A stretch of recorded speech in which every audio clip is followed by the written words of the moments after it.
안녕하세요. 여배우의 책방의 달세뇨입니다. 오늘 달세뇨가 읽어드릴 책은 셜록 홈즈 시리즈 중 얼룩무늬 끈입니다. 그럼 달세뇨가 읽어드리는 셜록 홈즈의 얼룩무늬 끈 시작하겠습니다.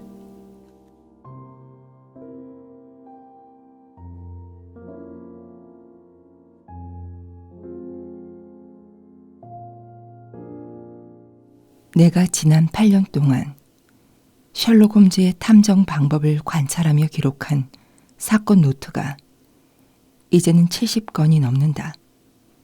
이 노트 안에는 비극적인 사건도 많지만 익살스러운 사건도 몇 건 있고 참으로 기이한 사건들도 적지 않다. 그러나 어디서든 일어날 법한 평범한 사건은 단 한 건도 없었다.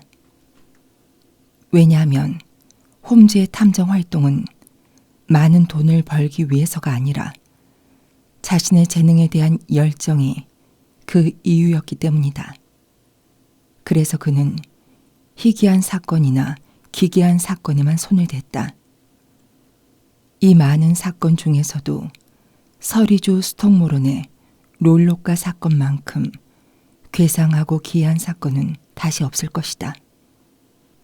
이 사건은 내가 베이커가에서 홈즈와 함께 방을 빌려 독신 생활을 하던 시절에 일어났다.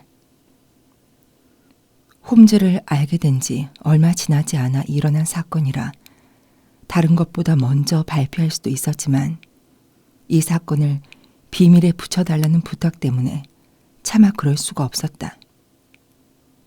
그런데 내게 부탁했던 부인이 지난달 갑자기 세상을 떠났고 이제야 비로소 나는 그 약속에서 해방된 것이다.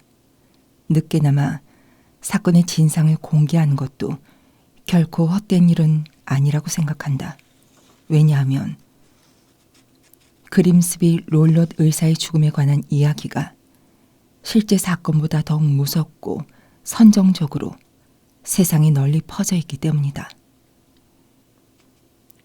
1883년 4월 초에 어느 날 아침 잠에서 깨어나 보니 셜록 홈즈가 정장 차림으로 내 침대 옆에 서 있었다. 그는 평소 늦잠을 자는 습관이 있었는데 벽난로 위의 시계는 아직 7시 15분밖에 되지 않았다. 난 이상한 생각이 들어 눈을 껌뻑이며 그를 올려다봤다. 규칙적인 생활을 좋아하던 나로서는 어쩌면 약간 못마땅한 표정을 짓고 있었는지도 모른다. 왓슨, 일찍 깨워서 미안하네. 하지만 오늘 아침은 모두가 일찍 일어나야 하는 운명인가 봐. 허드슨 부인이 먼저 본의 아니게 이른 아침부터 일어나야 했고 부인은 그 분풀이로 나를 깨웠고 나는 자네를 깨운 거지. 무슨 일이야? 불이라도 난 건가? 아니, 의뢰인이야. 어떤 젊은 여자가 잔뜩 흥분한 모습으로 찾아와서 나를 꼭 만나고 싶다는 거야. 지금 거실에서 기다리고 있네. 젊은 여자가 이른 아침부터 런던 거리를 헤매고 아직 잠들어 있는 사람을 흔들어 깨우는 건 사정이 아주 절박하기 때문이겠지. 굉장히 흥미로운 사건일지도 몰라. 그렇다면 자네는 틀림없이 그 사건에 대해 처음부터 듣고 싶어 할 게 아닌가? 그래서 일단 자네를 깨웠네. 그런 일이라면 물론 일어나야지. 홈즈는 어떤 어려운 사건이라도 전문적인 조사를 거친 후에 그의 예리하고 신속한 추리력으로 언제나 확실한 이론에 근거해 멋지게 해결해 나갔다. 그 과정을 지켜보는 것만큼 나를 기쁘게 하는 일은 없었다. 난 서둘러 옷을 입고 홈즈와 같이 거실로 내려갔다. 두꺼운 베일로 얼굴을 가린 검은 옷차림의 한 여자가 우리를 보더니 창가 의자에서 일어났다. 안녕하세요. 홈즈가 밝은 소리로 말했다. 제가 셜록 홈즈입니다. 이쪽은 내 친구이자 협력자인 왓슨 의사입니다. 이 친구 앞에서도 망설이지 말고 모두 다 얘기해 주세요. 허즈슨 부인이 이미 불까지 피웠군요. 여기 불 앞으로 오십시오. 추위에 떨고 계시는 것 같은데 곧 뜨거운 커피를 가져오도록 하죠. 추워서 떠는 게 아니에요. 여자는 자리를 옮기면서 작은 소리로 말했다. 그럼 뭐 때문이죠? 무서워요, 홈즈 씨. 무서워요. 그러면서 여자는 베일을 올렸는데 확실히 애처로울 정도로 흐트러진 모습이었다. 얼굴은 창백하게 일그러졌고 눈동자는 쫓기는 짐승처럼 불안에 떨었다. 겉모습을 보아선 30 정도로 보이는데 이미 흰머리가 섞여 있고 곧 쓰러질 듯 힘겨워하는 모습이 역력했다. 셜록 홈즈는 모든 것을 꿰뚫어 보듯 날카롭게 여자를 관찰했다. 걱정할 거 없습니다. 홈즈는 허리를 굽혀 여자의 발을 가볍게 토닥이면서 위로했다. 곧 모두 해결될 겁니다. 오늘 아침에 이곳까지 기차로 오셨군요. 어머, 그걸 어떻게 하세요? 별거 아닙니다. 부인의 왼쪽 장갑 손바닥에 왕복표 중 돌아가는 표가 있어서죠. 아침 일찍 집에서 나와 흔들거리는 이륜 마차를 타고 진흙길을 지나 역으로 가는 것도 힘들었겠군요. 놀란 여자는 눈을 크게 뜨고 홈즈를 봤다. 그렇게 이상한 눈으로 보지 마십시오. 홈즈는 싱긋 웃었다. 부인의 옷 왼쪽 팔에 흙이 튄 자국이 7군데나 있어요. 그것도 아직 말라붙지 않은 채로 말이죠. 팔에 흙이 튀는 것은 부인이 이륜마차를 탔기 때문이고 또한 마부 왼쪽에 앉았기 때문이죠. 모두 말씀대로예요. 오늘 아침 6시 전에 집을 나와 6시 20분에 레드헤드에 도착해서 첫 차로 워털류역에 왔어요. 홈즈 씨, 더 이상 불안을 견딜 수가 없어요. 이러다간 곧 미쳐버릴 거예요. 내겐 의지할 사람도 없어요. 아니, 저한테 마음 써준 사람이 한 명 있긴 하지만 안타깝게도 내게 도움이 되지 못해요. 홈즈 씨, 당신의 소문을 들었어요. 페린토시 부인이 공경에 빠졌을 때 당신이 도와주셨다고 말씀하시기에 그분한테서 이곳 주소를 알아내 찾아왔습니다. 부탁이에요. 저를 이 불안함에서 구해주세요. 저를 에워싸고 있는 이 암흑 속에 한 줄기 빛이라도 들어오게 해주세요. 지금 당장은 어렵지만 앞으로 2달 후 결혼을 올리고 나면 자유롭게 쓸 수 있는 돈이 들어와요. 그때 꼭 은혜를 갚겠습니다. 홈즈는 책상 쪽으로 몸을 돌려 열쇠로 서랍을 연 뒤 작은 비망록을 꺼냈다. 페린토시 부인. 아, 생각났다. 오팔머리 장식에 관한 사건이었어.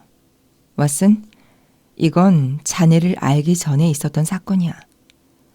홈즈는 다시 부드러운 목소리로 젊은 여자를 향해 말했다.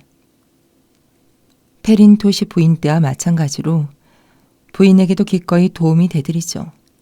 금전적인 부분은 걱정하지 마세요. 비용은 형편이 좋을 때 지불하시면 됩니다. 나에겐 사건 자체가 보람이고 대가니까요. 자, 그럼 이제부터 사건에 대해 남김없이 이야기해 주세요. 제 불안의 원인은 아주 막연해요. 사람들의 눈에는 틀림없이 사소한 것으로밖에 비치지 않는 정말 하찮은 것이죠. 제 약혼자까지도 저의 얘기를 신경 과민한 여자의 망상이라고 생각해요. 물론 그가 직접적으로 말하진 않았지만 저를 위로할 때의 말투나 눈빛을 보면 알 수 있어요. 하지만 홈즈 씨, 당신은 사람의 마음속에 들어있는 사악함을 꿰뚫어 볼 줄 아는 분이라고 들었습니다. 제발 저에게 닥친 이 위험을 물리칠 수 있게 해주세요. 방법을 가르쳐 주세요. 좋습니다. 어쨌든 한번 들어봅시다. 제 이름은 헬렌 스토너예요. 지금은 의붓 아버지와 함께 서리주의 서쪽 경계지역에 살고 있어요.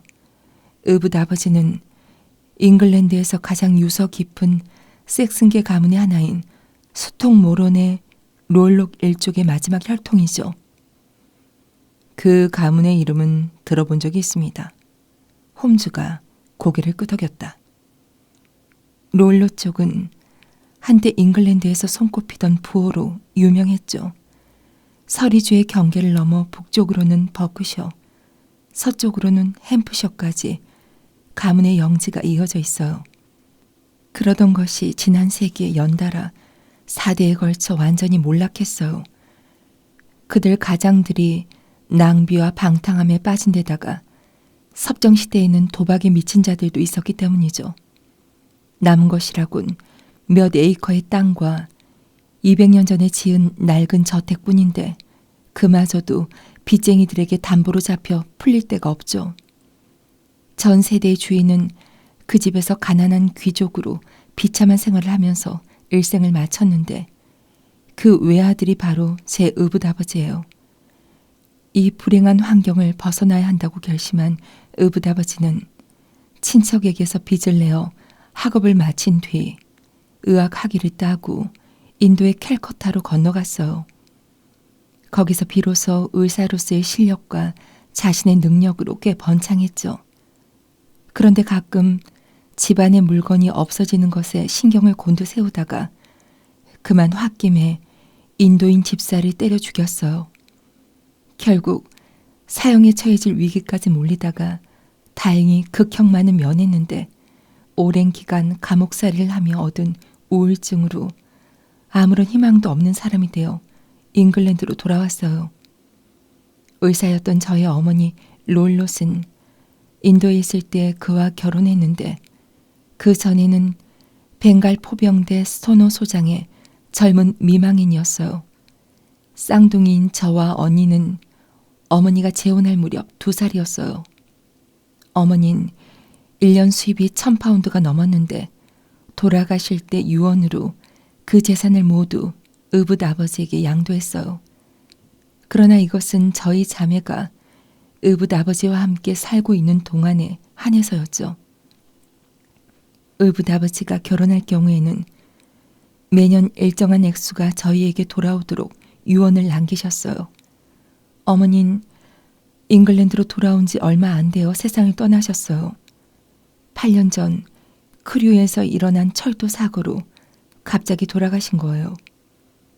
의붓 아버지는 런던에서 개업을 하려 했었지만 계획을 중단하고 저희를 데리고 수통 모론의 조상 대대로 전해오는 저택으로 옮겼습니다. 어머니의 유산 덕분에 저희들은 넉넉한 생활을 할 수 있었어요. 그 행복을 방해하는 것은 아무것도 없을 것만 같았죠. 이웃 사람들은 수통 모론의 로일록가의 가장이 옛 저택으로 돌아왔다고 처음엔 크게 기뻐했어요. 그런데 얼마 지나지 않아 의붓 아버지가 난폭해졌어요. 의붓 아버지는 친구를 사귀지도 가족끼리 얘기를 하지도 않고 언제나 집안에 틀어박혀 있을 뿐이었고 이따금 외출을 하면 길에서 만나는 사람마다 붙들고 큰 싸움을 벌였죠. 롤로 집안의 남자들한테는 본래부터 광적일 정도로 격렬한 피가 흐르고 있는데 의붓 아버지의 경우는 오랫동안 열대지방에 있었기 때문에 더욱 거칠어졌을 거예요. 싸움을 하다가 2번이나 경찰에 끌려가기도 했고 그 뒤로 마을 사람들은 의붓 아버지를 보기만 해도 슬슬 피해 도망갔어요. 그도 그럴 것이 의붓 아버지는 무섭게 힘이 세고 한번 화를 내면 절대 자제하지 못했거든요.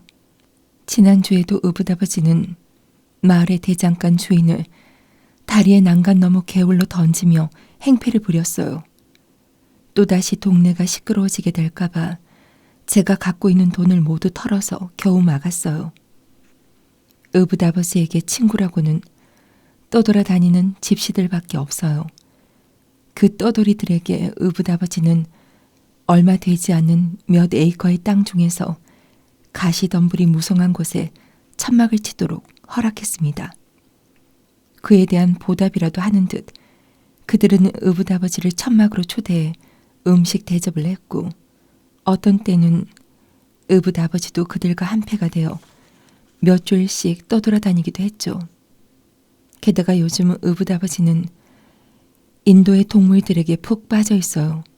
그래서 그곳 대리인을 통해 동물들이 들여오고 있어요. 지금 있는 것은 치타와 비비예요.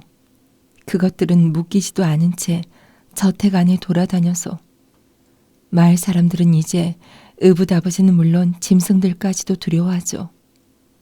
이런 상황이기 때문에 언니 줄리아와 저의 생활은 결코 즐겁지만은 않았어요. 하녀도 붙어 있질 못해서 오래전부터 집안일을 저희들이 직접 했죠. 언닌 30살이 되던 해에 죽었는데 지금의 나처럼 이미 흰머리가 가득했었어요.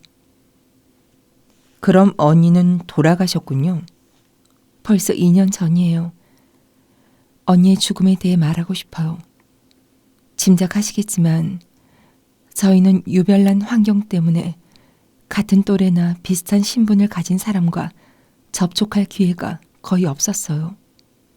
하지만 아직 결혼하지 않은 어머니의 여동생 오노리아 웨스트펠 이모가 하루 근처에 살고 있어서 저희들은 이따금 이모 댁에 잠깐 머물다 오곤 했어요.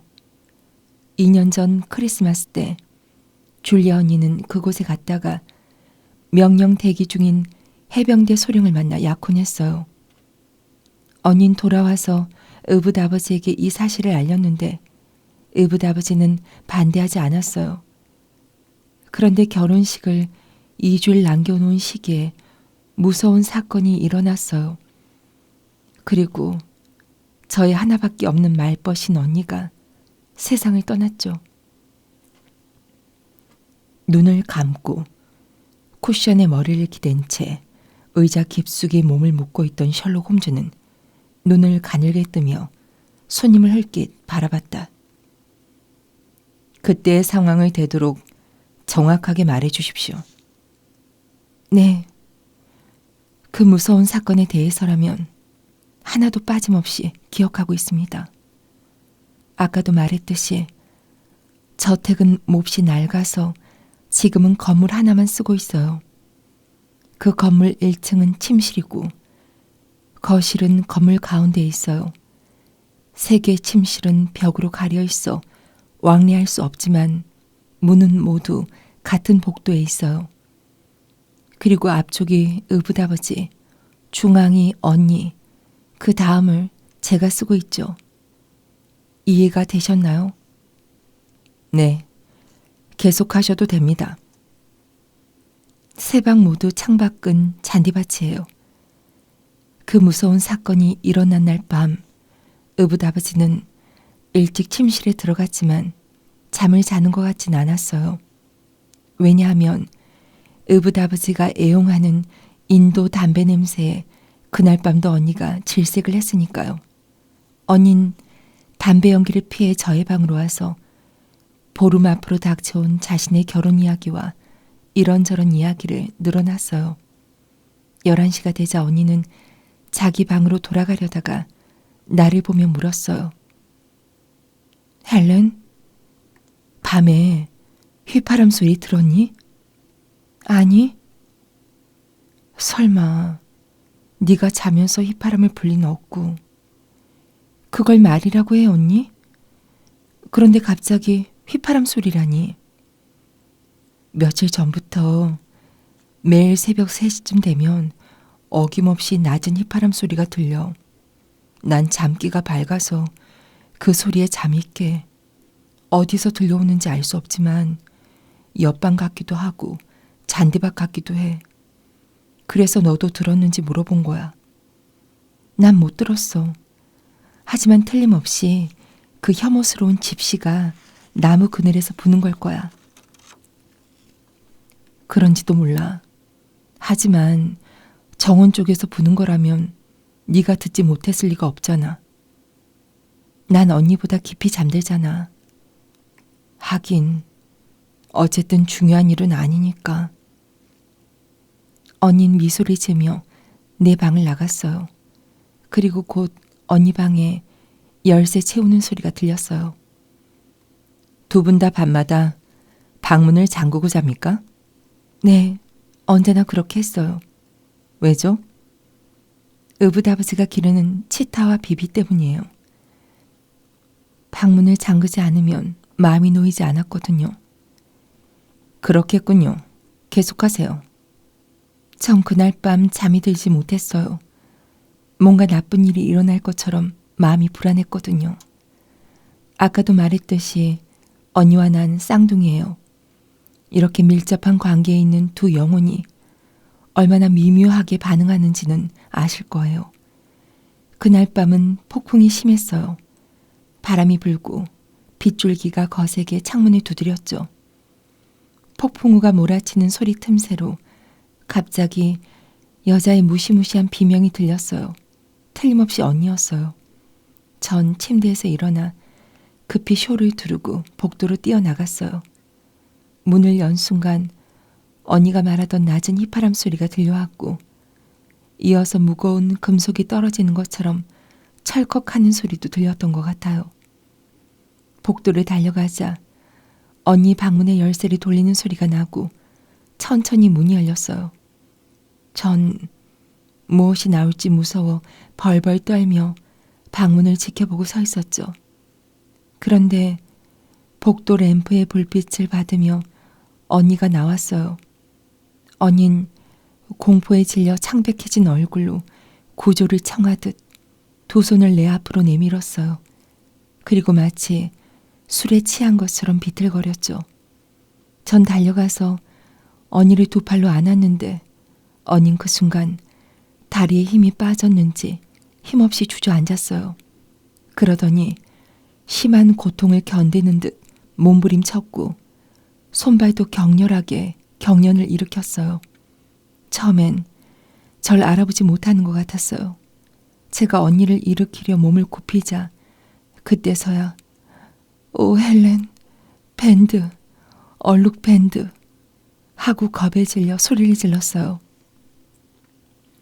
그 소리는 평생 잊을 수 없을 거예요. 언닌 손가락으로 계속 의붓아버지의 방을 가리키며 무슨 말인가 하고 싶어 했는데 그때 다시 경련이 일어나 정신을 잃고 말았어요. 정 큰 소리로 의붓아버지를 부르면서 달려갔는데 마침 의붓아버지가 가운을 입고 방에서 나왔어요. 그때 언니는 이미 의식을 잃었어요. 의붓아버지는 언니의 입에 브랜디를 흘려 넣기도 하고 의사를 불러오라고 마을로 사람을 보내기도 했어요. 하지만 언닌 의식을 되찾지 못한 채 차츰 기력을 잃어가더니 마침내 숨을 거두었죠. 이것이 가엾은 언니의 끔찍한 최후였어요. 잠깐. 휘파람 소리와 금속 떨어지는 소리를 들었다고 했는데 그건 틀림없습니까? 홈즈가 물었다. 검시관도 제게 그걸 물어봤었어요. 전 분명히 들었다고 생각하지만 폭풍우가 심하게 몰아치는 밤이었고 집이 낡아서 자주 삐거덕거렸기 때문에 착각일지도 모르겠어요. 언닌 옷을 입고 있었나요? 잠옷바람이었어요.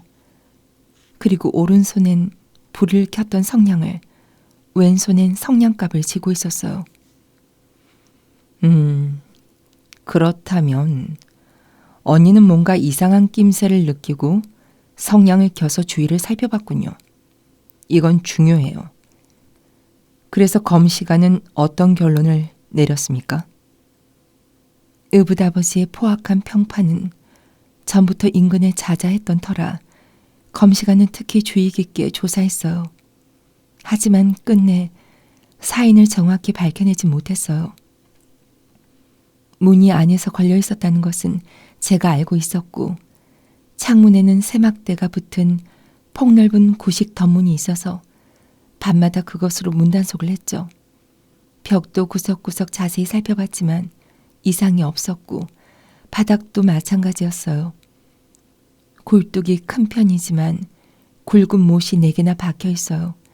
그렇기 때문에 언니는 그때 방 안에 혼자 있었다고밖에 생각할 수 없습니다. 게다가 언니의 몸에는 아무런 상처도 없었어요. 독사에 되었을지도 모르겠군요. 의사들이 조사했지만 확실한 건 알아내지 못했습니다. 그렇다면 당신은 언니가 무엇 때문에 죽었다고 생각합니까? 굉장한 공포 때문에 신경에 강한 쇼크를 받아 죽었다고 생각해요. 대체 뭘 그리 무서워했던 건지는 알 수 없지만요. 그 당시 정원에 집시가 있었나요? 네, 몇 사람은 언제나 거기 있으니까요. 알겠습니다. 참, 언니가 말했다는 밴드, 그 얼룩 밴드에 대해 떠오르는 게 있습니까? 만약 밴드가 끈을 뜻하는 게 아니라 사람들 무리를 뜻하는 거라면 숲속에 집시 무리를 두고 한 말일지도 몰라요. 얼룩이란 말은 집시가 곧잘 머리에 감고 있는 물방울 무늬 손수건과 관계가 있는 게 아닐까요? 아무래도 전 잘 모르겠어요. 창란을 일으켜서 헛소리를 한 것 같기도 해요. 홈즈는 이해할 수 없다는 듯이 고개를 저었다.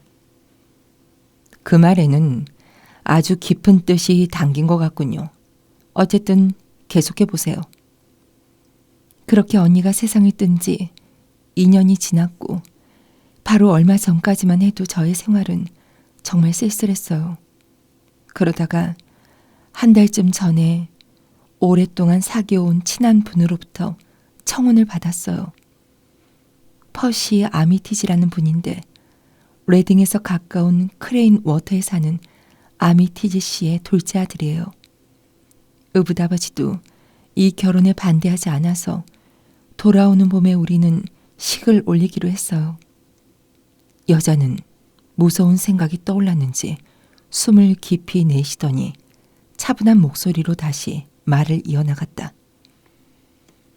이틀 전부터 전 언니 방 침대에서 잠을 자게 됐어요. 건물의 서쪽 부분을 수리하느라 제 침실 벽에 구멍이 나 있었거든요. 그런데 어젯밤 일이에요. 잠이 오지 않아 이것저것 생각하고 있었는데 갑자기 밤의 정적 속에서 나직한 휘파람 소리가 들렸어요. 언니의 죽음을 예고라도 한 것 같았던 그 휘파람 소리 말이에요. 그때 제가 얼마나 무서웠을지 상상이 가나요? 전 벌떡 일어나 램프에 불을 켜고 주변을 살펴봤는데 방엔 아무 이상이 없었어요. 하지만 겁에 질려서 도무지 잠이 오지 않았어요. 결국 전 옷을 입고 날이 밝기만을 기다리다가 몰래 집을 빠져나왔죠. 그리고 곧장 맞은편에 있는 크라운 여관에서 이륜마차를 불러 타고 레더헤드로 달려가 기차를 탔어요. 어떻게든 빨리 찾아뵙고 도움을 받고 싶어 이렇게 이른 아침부터 방문하게 되었답니다. 정말 잘 판단하셨습니다. 홈즈가 말했다. 더 하실 말이 있습니까? 아니요. 제가 아는 얘기는 여기까지가 다예요. 그렇지 않습니다. 미스 스토너. 더 있을 겁니다. 당신은 의붓아버지를 감싸고 있어요. 어머, 어떻게 그런 말을? 홈즈는 대답 대신 스토너 무릎 위에 손목으로 눈길을 돌렸다. 그리고 검은 레이스의 소매 장식을 걷어올렸다. 엄지와 4개의 손가락 자국으로 보이는 작은 회색 반점이 하얀 손목에 선명히 남아있었다. 심하게 손찌검을 당했군요. 홈즈가 말했다.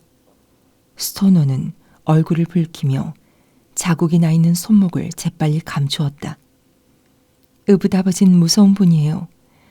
의붓아버지는 자기 힘이 얼마나 센지 모르는 것 같아요. 오랜 침묵이 흘렀다. 홈즈는 두 손으로 턱을 괜 채 타닥타닥 타오르는 벽난로를 지그시 보고 있었다. 이건 아주 어려운 사건입니다. 홈즈가 말했다. 사건을 파헤치기 전에 여러 가지 알고 싶은 것이 있습니다. 조금도 지체할 시간이 없어요. 오늘 당장 스톡 모론에 간다면 으붓아부지 모르게 방을 조사할 수 있을까요? 다행히 으붓아버지는 오늘 중요한 일이 있어 런던에 간다고 했어요.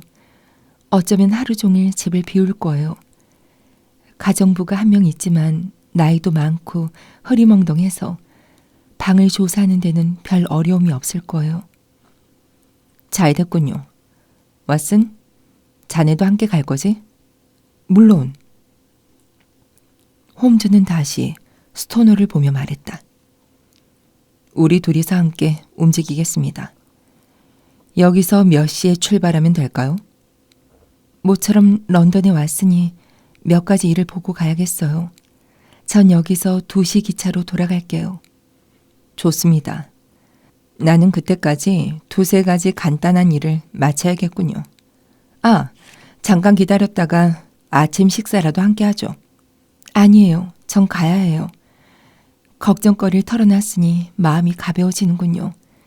즐거운 마음으로 다시 만날 때를 기다리겠어요. 여자는 두꺼운 검은 베일로 얼굴을 가리고 조용히 방에서 나갔다. 왓슨, 이 사건에 대해 어떻게 생각하나? 홈즈가 의자에 기대며 물었다. 아주 어둡고 으스스한 사건 같은데? 정말 어둡고 으스스한 사건이지. 더구나 저 여자가 말했듯이 바닥이나 벽에 아무런 이상이 없고 문이나 굴뚝으로도 출입할 수 없었다면 혼자 있던 언니가 살해되었다는 건 정말 불가사의한 일이야. 밤마다 들려왔다는 휘파람 소리와 언니가 죽을 때 했다는 이상한 말은 무엇을 뜻한다고 생각하나? 글쎄, 잘 모르겠어. 밤에 휘파람 소리가 들려왔다. 의사와 친한 집시의 무리들, 즉 집시 밴드가 정원에 와 있었다. 의사는 딸의 결혼을 방해할 충분한 이유가 있다. 언니가 죽을 때 밴드라는 말을 했다.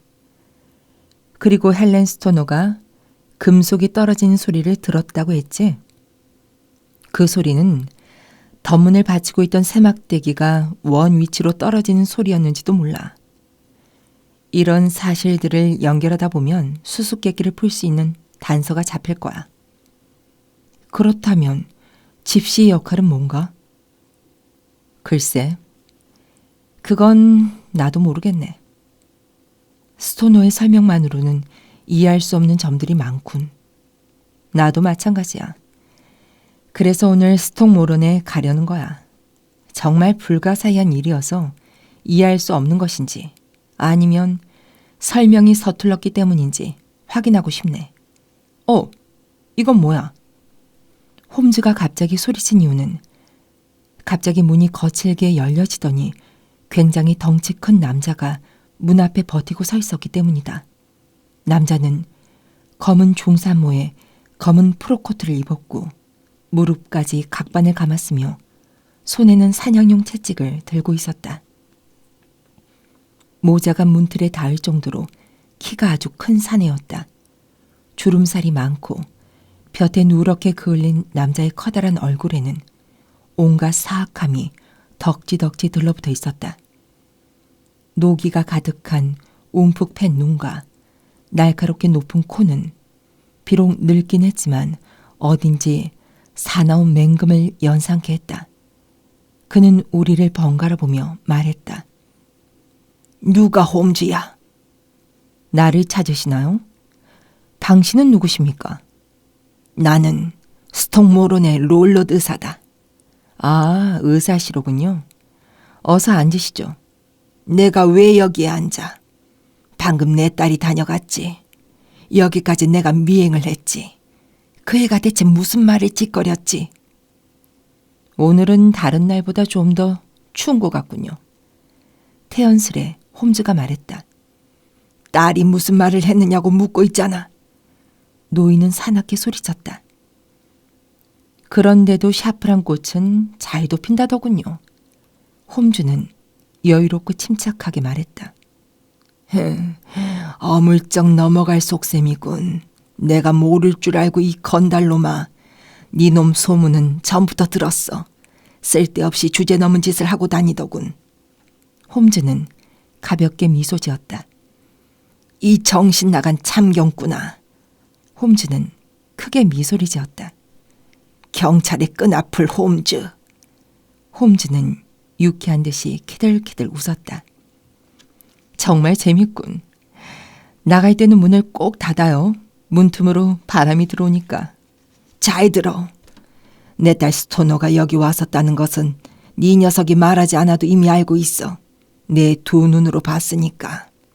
하지만 우리 집 문제에 쓸데없이 참견할 생각하지 마. 날 만만히 봤다가는 큰 코 다칠 테니 명심하라고. 그는 난로 곁으로 가 쇠로 된 부젓가락을 움켜쥐더니 볕에 그을린 커다란 손으로 금세 구부려놨다. 봤지? 괜히 참견하다가 나에게 붙잡히지 않는 게 좋을 거야. 롤롯 의사는 구부린 부젓가락을 난로에 던지고 성큼성큼 방을 나갔다. 꽤 유쾌한 노인이군. 홈즈가 웃으며 말했다.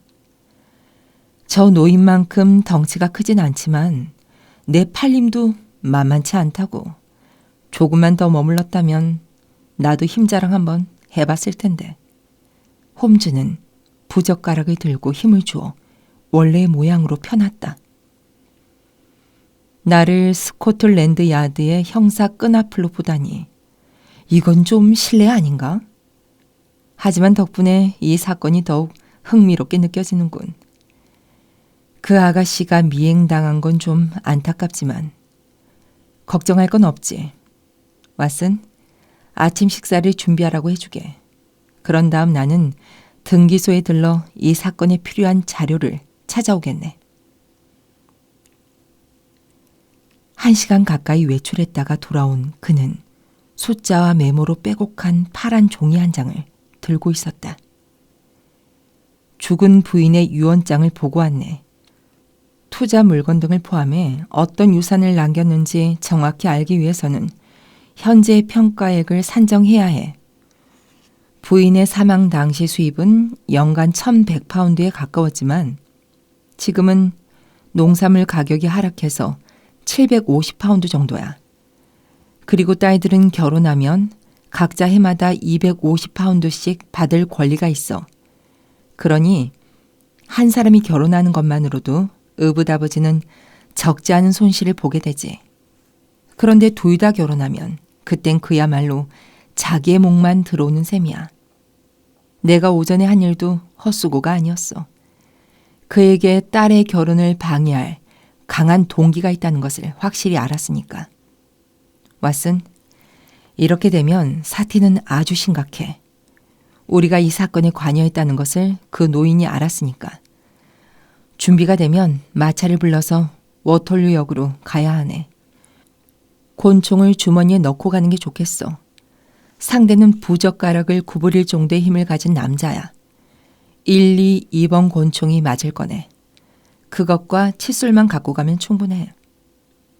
다행히 우리는 워털류역에서 출발하는 레더헤드행 기차 시간에 늦지 않게 도착했다. 레더헤드에 도착한 뒤 우리는 역 앞 여관에서 부른 소형 마차를 타고 서리주의 아름다운 길을 4, 5마일쯤 달렸다.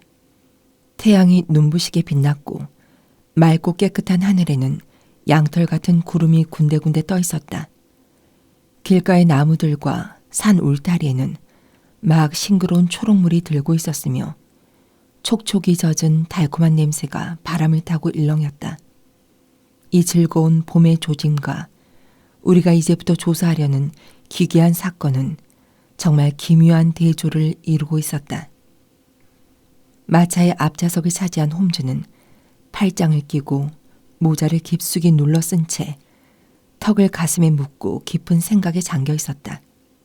그러더니 갑자기 몸을 일으켜 내 어깨를 두드리면서 목장 쪽을 가리켰다. 저기를 보게. 나무가 서 있는 큰 정원이 완만하게 펼쳐지다가 나무가 차츰 빼곡해지더니 정상에서는 숲을 이루고 있었다. 우거진 가지 사이로 퍽 오래된 저택에 회색 박공과 높은 마룻대가 솟아나와 있었다. 여기가 스톡모론이요? 예, 그림스비 롤로드사의 저택입니다. 마부가 대답했다. 지금 수리 중일 텐데 그 현장에 가고 싶군. 마을은 저쪽입니다. 그러나 저택으로 가시려면 이 계단을 올라가 밭두렁길로 가는 편이 빠릅니다. 아, 저기 아가씨가 가는군요. 마부는 왼편으로 약간 떨어진 곳에 지붕이 옹기종기 모여있는 곳을 가리켰다. 아, 저 여자는 미스 스토너 같군. 맞아. 당신 말대로 하는 게 빠르겠소. 마차에서 내려 요금을 치르자 마부는 레더헤드 쪽으로 말머리를 돌렸다. 저 친구에게는 우리가 건축기사나 공사에 용건이 있어서 찾아온 사람들처럼 보이는 게 좋겠어. 소문이 안 나도록 말이야. 홈즈는 나직한 목소리로 내게 말하더니 스토너를 향해 손을 흔들었다. 안녕하세요, 미스 스토너. 약속 시간을 잘 지켰죠? 오늘 아침에 의뢰인은 아주 반가운 얼굴로 달려왔다. 애타게 기다리고 있었어요. 우리와 악수하면서 스토너가 말했다. 모든 일이 생각대로 되고 있어요. 의붓 아버지 롤럿 의사는 런던에 갔으니 돌아온다 해도 오후 늦게일 거예요. 영광스럽게도 이미 의사를 만났습니다. 홈즈는 아까 있었던 일을 자세히 들려주었다. 그 이야기에 놀란 스토너는 입술까지 새파래졌다. 어머, 제 뒤를 미행했군요. 그런 것 같습니다. 의붓 아버지는 아주 위험한 사람이라 전 잠시도 마음을 놓을 수 없어요. 돌아오면 뭐라고 해야 할까요? 오히려 의사가 조심해야 할 겁니다. 자신보다 훨씬 지혜로운 남자가 노리고 있으니까요. 당신은 오늘 밤 의사가 가까이 오지 못하도록 방문을 잠그고 있어요. 그가 난폭하게 굴 것 같으면 이못되게 데려다 드릴 테니까요. 자, 어서 지금 그 문제의 방으로 가봅시다. 저택은 군데군데 이끼가 돋은 회색 석조 건물로 중앙 건물이 한층 높고 그 양쪽으로 연결된 건물이 개의 집게처럼 튀어나와 있었다. 한쪽 건물의 창문은 널빤지로 막아두었고 지붕은 내려앉아 있어서 폐가와 다를 바 없었다. 가운데 건물 역시 낡아 있었지만 오른쪽 건물만은 그런대로 요즘 집들의 모양을 갖추고 있었다.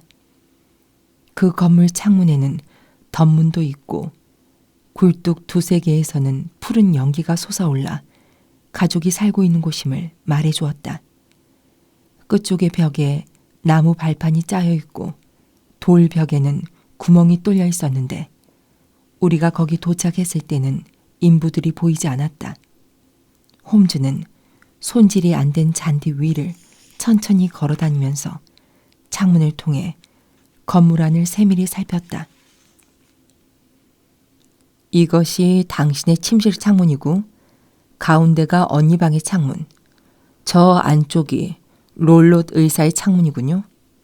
네, 하지만 전 지금 가운데 방을 사용하고 있어요. 수리하는 동안만이겠죠. 그런데 저 끝의 벽은 특별히 수리할 필요가 없을 것 같은데요. 없어요. 단지 저를 제 방에서 쫓아내기 위한 구실 같아요.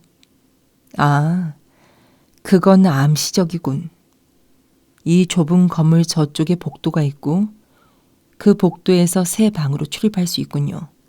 물론 복도에도 창문이 있겠죠? 네, 있어요. 하지만 아주 작아요. 아무도 드나들 수 없어요. 밤엔 두 분 모두 문을 잠갔으니 복도에서는 침입하지 않았을 겁니다. 미안하지만 방에 들어가서 덧문을 한번 닫아주시겠습니까? 미스 스토너가 덧문을 닫자 홈즈는 창문을 면밀히 살펴봤다. 그리고 닫힌 덧문을 열어보려고 여러 가지 방법을 써봤지만 헛수고였다. 빗장을 밀어 올리려 해도 나이프 하나 끼워 넣을 틈이 없었다. 이번엔 돋보기로 경첩을 조사했는데 이것은 튼튼한 철제로서 견고한 돌벽에 단단히 끼워져 있었다. 홈즈는 약간 당혹스러운 표정으로 턱을 쓰다듬으며 말했다. 내가 추리해내지 못한 부분이 있는 것 같아. 이 덧문에 빗장이 끼워져 있으면 여기론 절대 들어가지 못해. 좋아. 이번엔 방 안에 어떤 단서가 있는지 알아볼까? 옆에 있는 작은 출입구로 들어가자 회반죽을 바른 복도를 따라 새 침실의 문이 나란히 나 있었다. 세 번째 침실은 건너뛰고 우린 지금 미스 스토너가 사용하는 두 번째 방, 즉 언니가 죽었던 방으로 들어갔다. 오래된 시골집처럼 천장이 낮고 커다란 벽난로가 있는 검소한 작은 방이었다.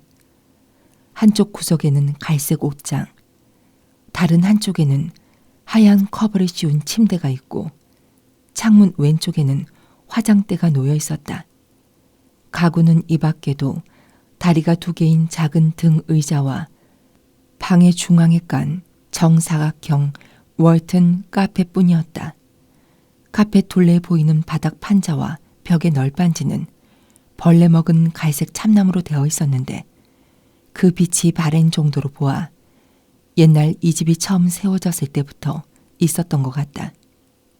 홈즈는 한쪽 구석으로 의자를 끌어가 가만히 앉아서 이 방에 어떠한 사소한 점도 놓치지 않으려는 듯 위아래 사방을 세심히 살폈다. 저 끈은 어디로 연결돼 있죠? 홈즈가 침대 옆에 늘어져 있는 굵은 끈을 가리켰다. 끈 끝의 술은 베개 위에 얹혀 있었다. 가정부 방에 달린 종과 연결되어 있어요. 보기엔 새 것 같은데요? 네, 2년 전에 달았으니까요. 언니가 원했나요? 아니에요. 언니가 사용하는 걸 들은 적이 없어요. 우린 언제나 자기 일은 스스로 하는 편이었으니까요. 알겠습니다. 이렇게 훌륭한 심부름 종끈이 필요치 않았군요. 이제 바닥을 조사해 보겠습니다. 잠시 실례합니다. 그는 배를 깔고 바닥에 엎드리더니 돋보기를 들고 앞뒤로 재빨리 움직이면서 바닥 판자의 틈새를 면밀히 조사했다. 그러더니 한참 동안 침대를 관찰하기도 하고 벽을 따라 시선을 아래 위로 훑어보기도 했다. 그런 후 홈즈는 갑자기 심부름 종 끈을 쥐더니 힘껏 잡아당겼다. 역시 소리가 나지 않는군. 어머, 울리지 않나요? 당연하죠. 종과 연결되지도 않았으니까요. 이거 정말 재밌군. 이것 보세요. 환기통 바로 위 못에 메어져 있어요. 어머, 정말 이상하군요. 전 전혀 생각하지도 못했어요. 정말 이상해. 홈즈는 줄을 당기며 말했다. 이 방엔 그 밖에도 아주 색다른 점이 몇 가지 있어요. 예를 들면 환기 구멍이 옆방으로 뚫려 있어요. 충분히 바깥 공기와 통하게 할 수도 있는데 이런 멍청한 일을 하는 목수가 있을까요? 이 환기 구멍도 뚫은 지 얼마 안 됐어요. 이 심부름 종끈과 같은 시기에 만들었군요. 네, 그 무렵에 이것 말고도 간단한 공사를 몇 군데 더 했어요. 정말 재미있는 공사였던 것 같군요. 소리가 나지 않는 심부름 종끈, 환기가 되지 않는 환기구멍. 그럼 미스 스토너, 이번엔 의사의 방을 조사하고 싶은데 안내해 주시겠습니까? 그림스비 롤롯 의사의 침실은 딸의 방보다 넓었지만 역시 별 꾸밈 없이 검소한 방이었다. 조립식 침대, 전문 서적으로 꽉 찬 작은 나무 책장, 침대 옆에 안락의자, 창가에 놓인 소박한 나무 의자, 둥근 테이블, 커다란 철제 금고 따위가 전부였다.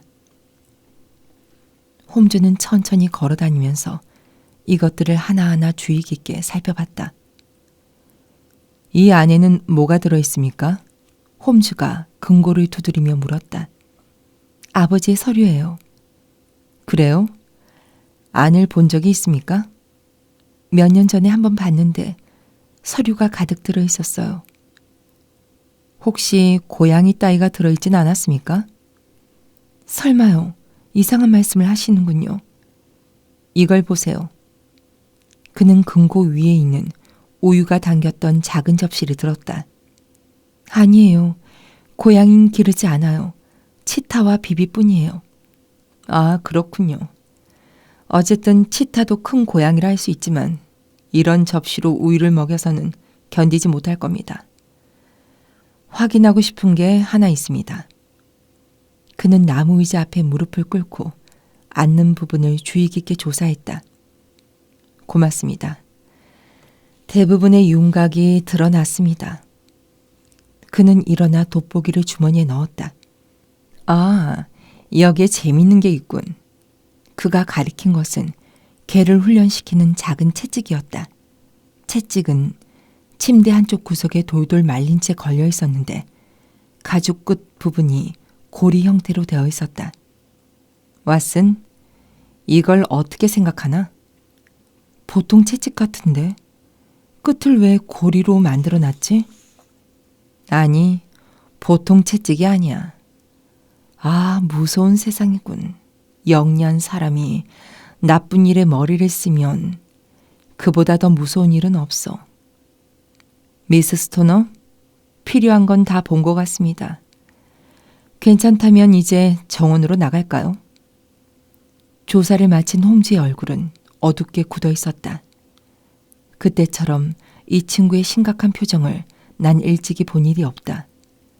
세 사람이 정원을 몇 번이나 왔다 갔다 했지만 나도 미스 스토너도 아무 말도 하지 않았다.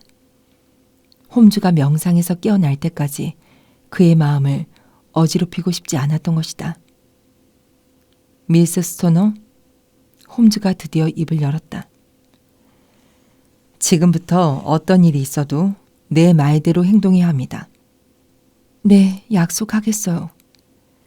사태가 아주 긴박해서 망설일 틈도 없어요. 당신의 목숨은 내 충고를 따르느냐 마느냐에 달려 있어요. 말씀대로 하겠다고 맹세하겠어요. 그럼 첫째, 오늘 밤은 나와 왓슨이 당신 방에서 밤을 지새울 겁니다. 스토너와 나는 놀라서 멍하니 홈즈의 얼굴을 바라봤다. 꼭 그렇게 해야 합니다. 각자 어떻게 해야 하는지 지금부터 설명하죠. 저기 보이는 게 마을 여관인가요? 네, 크라운 여관이에요. 저곳에서 당신 방의 창문이 보일까요? 네, 보여요. 잘 됐군요. 의사가 돌아오면 머리가 아프다는 핑계를 대고 방에 들어가서 나오지 마세요. 그리고 아버지가 침실에 들어가는 소리가 들리면 창의 덧문을 열고 램프로 우리에게 신호를 하세요. 그런 다음 필요한 소지품을 챙겨 당신이 전에 사용하던 침실로 옮기는 겁니다. 수리 중이지만 하룻밤 정도는 지낼 수 있겠죠?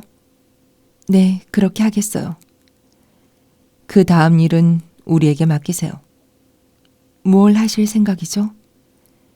당신 방에서 하룻밤을 지내면서 당신을 놀라게 한 그 소리의 정체가 무엇인지 알아내려는 겁니다. 홈즈 씨, 당신은 이미 모든 걸 알고 계시죠? 스토너는 홈즈의 소매를 잡고 말했다. 그런지도 모르겠습니다. 그렇다면 언니의 죽음에 대해서 말해 주실 수 있나요? 증거가 더 확실해진 다음에 이야기하고 싶군요. 하지만 저의 생각이 맞는지 정도는 말씀하실 수 있잖아요. 언닌 역시 갑작스러운 공포에 휘말려서 죽었나요? 그런 것 같진 않습니다. 더 확실한 원인이 있는 것 같습니다. 자, 미스 소너, 롤러 의사가 돌아와서 우리를 발견하면 여기까지 찾아온 우리의 계획이 물거품이 됩니다. 그러니 이제는 나가야 합니다. 쉬세요. 기운을 내고요. 내 말대로 하면 당신을 에워싸고 있는 모든 위험이 스스로 물러갈 겁니다. 아무 염려하지 마세요. 셜록 홈즈와 나는 크라운 여관에서 거실이 딸린 2층 방 침실을 어렵지 않게 빌릴 수 있었다. 침실 창문으로 스톡 모런 저택의 가로수 문과 사람이 살지 않는 건물이 보였다. 해가 질 무렵 그림스빌 롤럿 의사가 자그마한 소년 마부 옆에 그 우람한 체구를 드러내며 마차로 돌아오는 것이 보였다. 육중한 철문을 여느라 낑낑거리는 소년에게 큰 소리치는 의사의 걸걸한 목소리가 들려왔다. 그러더니 잠시 후 무시무시하게 주먹을 휘두르는 모습도 보였다. 마차는 다시 달렸고 잠시 후 저택 거실에 램프불이 켜진 듯 나무들 사이로 불빛이 새어나왔다. 왓슨, 솔직히 말해서 오늘 밤 자네와 함께 가야 하는지 고민이야. 점차 깊어지는 어둠 속에서 홈즈가 말했다. 내가 혹시 방해가 되나? 아니, 자네가 있으면 큰 도움이 되지. 하지만 너무 위험해. 그런 거라면 나도 꼭 가겠어. 정말 고맙네. 위험하다는 걸 보니 자넨 그 방에서 내가 보지 못한 것까지 보고 왔군. 그렇지 않아. 내가 조금 더 앞질러 추리하곤 있지만 내가 본 것은 자네도 다 봤네. 내가 본 것 중에서 색다른 것이 있다면 그 심부름종 끈뿐이야. 솔직히 말해서 그걸 무슨 목적으로 장치했는지조차 난 모르겠어. 환기 구멍은 어떤가? 방과 방 사이에 작은 구멍이 있는 것쯤은 이상하지 않아. 그리고 그 작은 구멍으로는 쥐도 드나들기 어려워. 난 스톡모런에 오기 전부터 분명히 환기 구멍이 있을 거라고 생각했네. 정말인가? 미스 스토너가 말했네. 언니가 롤럿 의사의 담배 냄새에 시달렸다고 말이야. 두 방 사이에 구멍이 없으면 저쪽 방의 담배 연기가 어떻게 이쪽 방으로 올 수 있었겠나. 작은 구멍이었기 때문에 검시관이 조사했을 때도 문제가 되지 않았겠지. 그래서 아마도 환기 구멍이겠거니 추리했었어. 하지만 그토록 작은 구멍으로 어떤 장치를 할 수 있지? 어쨌든 날짜가 이상할 정도로 맞아 떨어져. 환기 구멍이 뚫린 것과 심부름종 끈이 장치된 것, 그리고 침대에서 잠을 자던 언니가 죽은 것까지. 이상하지 않나? 그렇긴 하지만 아직 그 상관관계를 모르겠어. 그 침대가 좀 이상하다는 건 못 느꼈나? 침대 말인가? 방바닥에 고정되어 있었어. 그런 식으로 고정시킨 침대를 본 일이 있는가? 아니, 언니는 침대의 위치를 바꿀 수 없었던 거야. 그래서 침대는 환기구멍, 심부름종 끈과 언제나 같은 거리에 있지. 그 끈은 밧줄과 같은 용도로 사용될 수도 있어. 종을 울리기 위한 끈이 아닌 건 분명하니까. 홈즈, 자네가 말하려는 것을 어렴풋하게나마 알 것 같아. 교묘하고 무서운 범죄를 막는데 우리가 가까스로 때를 맞추었군. 교묘한 점에서나 무서운 점에서나 그 무엇에도 비길 수 없네. 의사가 나쁜 일을 하려고 마음먹으면 최악의 범죄자가 되지. 대담성과 지식을 겸비하고 있으니까. 악명 높은 팔머와 프리처드도 인류 의사였지만 이번 범인은 한 단계 더 높은 수준이야. 그러나 왓슨, 우린 그보다 한 단계 더 높은 데로 갈 수 있다고 생각하네. 어쨌든 날이 밝을 때까지는 무시무시한 상황을 겪게 될 거야. 그러니 지금부터 천천히 담배나 피우면서 하다못해 2-3시간 동안이라도 무언가 유쾌한 일을 생각해 보자고. 9시쯤 되자 나무 사이로 새어나오던 불빛도 꺼져 저택은 칠흑같이 어두워졌다. 그리고 기나긴 2시간이 지나 시계가 11시를 치는 순간 창밖으로 한 줄기 밝은 광채가 번뜩였다. 옳지, 신호불빛이야. 홈즈는 기운차게 일어서면서 말했다. 가운데 창문에서 비치는 불빛이야.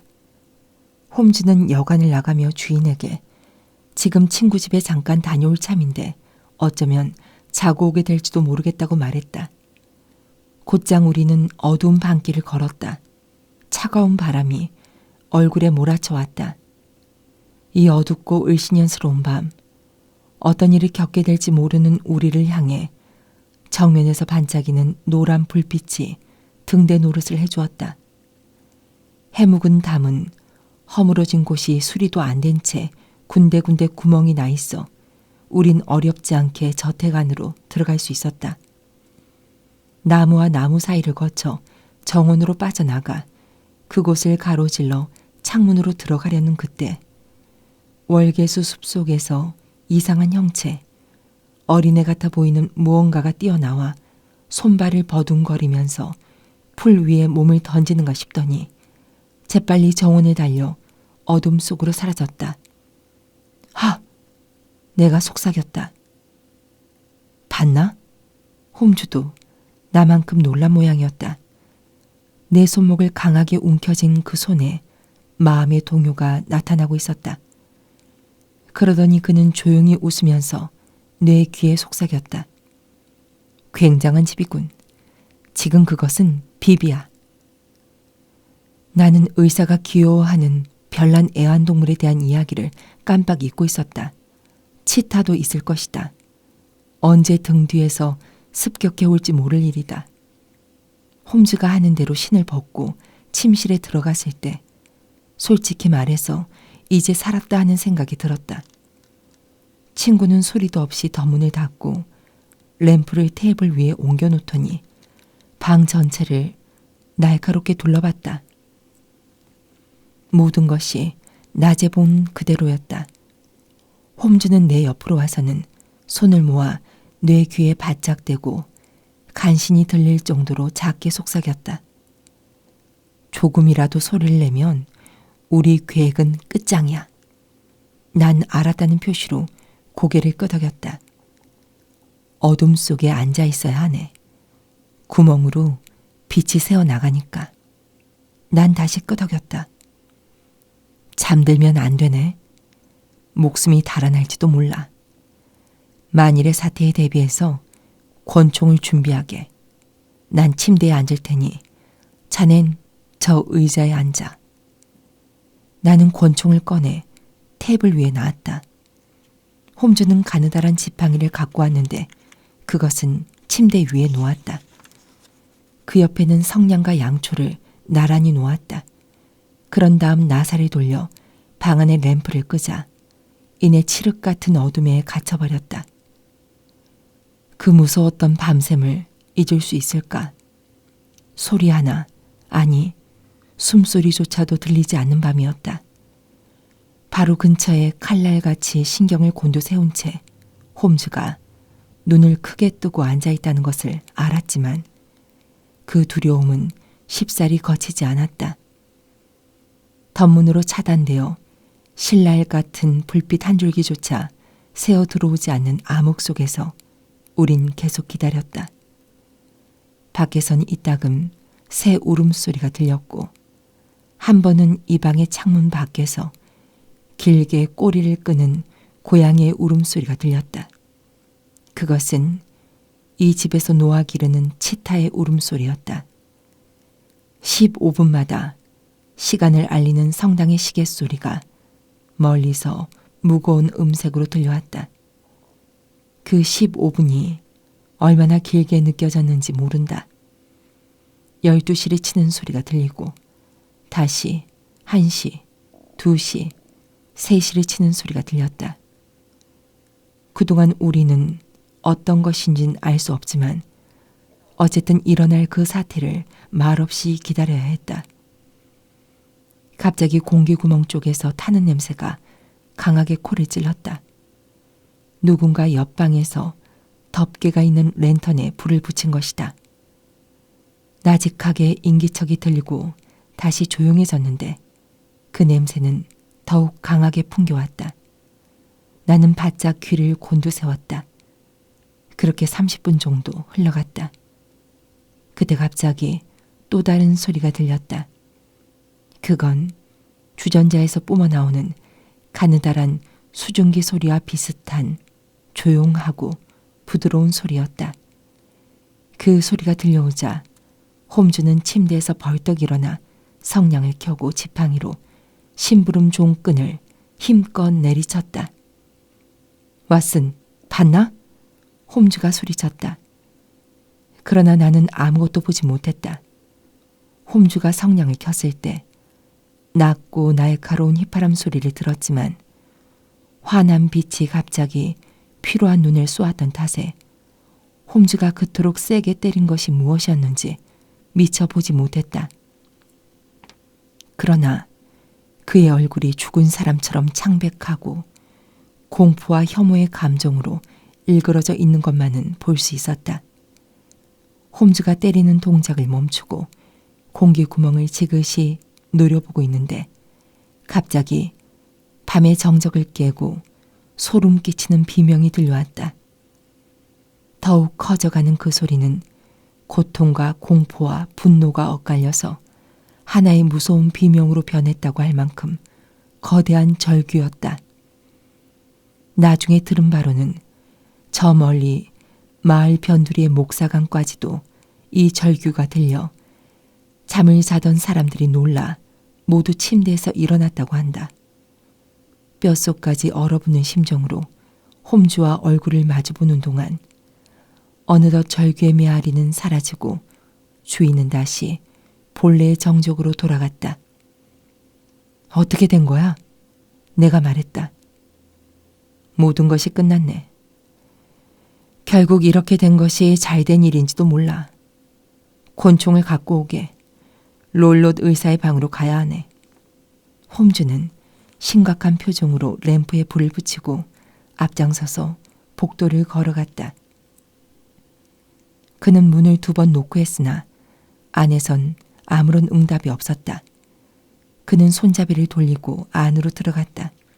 나는 권총에 공이새를 세워 언제든지 발사할 수 있는 자세로 그의 뒤를 따랐다.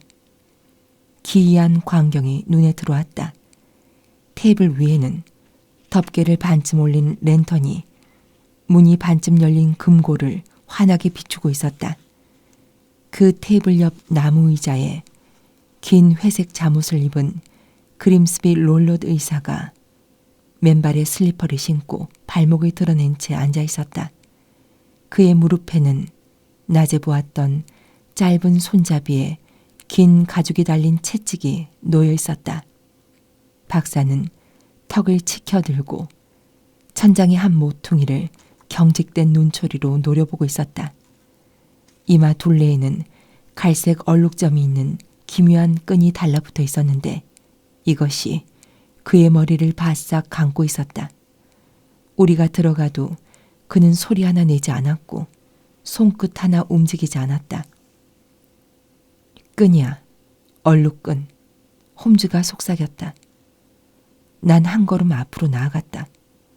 그러자 그때 기묘한 머리 장식이 움직이더니 박사의 머리카락 속에서 소름 돋는 다이아몬드형 뱀의 머리와 부풀어 오른 목이 함께 불쑥 나타났다. 연못 독사야. 홈즈가 소리쳤다.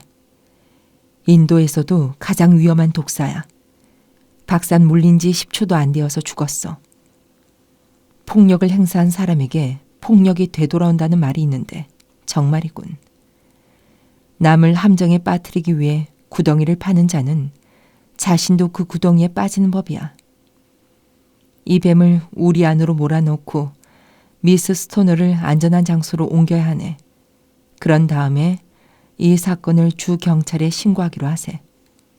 홈즈는 죽은 사람의 무릎에서 재빨리 개 채찍을 주워들고 그 고리를 뱀의 목에 걸어 되도록 멀리 들어서 옮긴 뒤 금고에 넣고 문을 닫았다. 이것이 스톡모론의 그림스비 롤롯 의사가 죽게 된 사건의 전말이다. 얘기가 이미 길어졌으므로 겁을 먹은 미스 스토너에게 이 슬픈 사건을 대충 설명하고 아침 기차로 하루 이못되게 바래다 준 경위, 또 의사가 부주의하게도 위험한 애완동물과 놀다가 사고를 일으켰다며 사건을 마무리한 당국의 안이한 조사 진행 따위를 장황하게 늘어놓아 이야기를 더 길게 만들고 싶지는 않다. 내가 몰랐던 몇 가지 실체에 대해 이튿날 돌아가는 기차 안에서 셜록 홈즈가 설명했다. 왓슨, 난 처음에 완전히 잘못된 판단을 내렸어. 불충분한 자료로 추리한다는 것은 항상 위험을 수반한다는 좋은 증거가 됐지. 어쨌든 집시가 있었다는 것, 언니가 성냥 불빛으로 언뜻 본 물체 외관을 전달하려고 한 밴드라는 말, 이 두 가지 근거가 나를 완전히 잘못된 방향으로 추리하게 했어.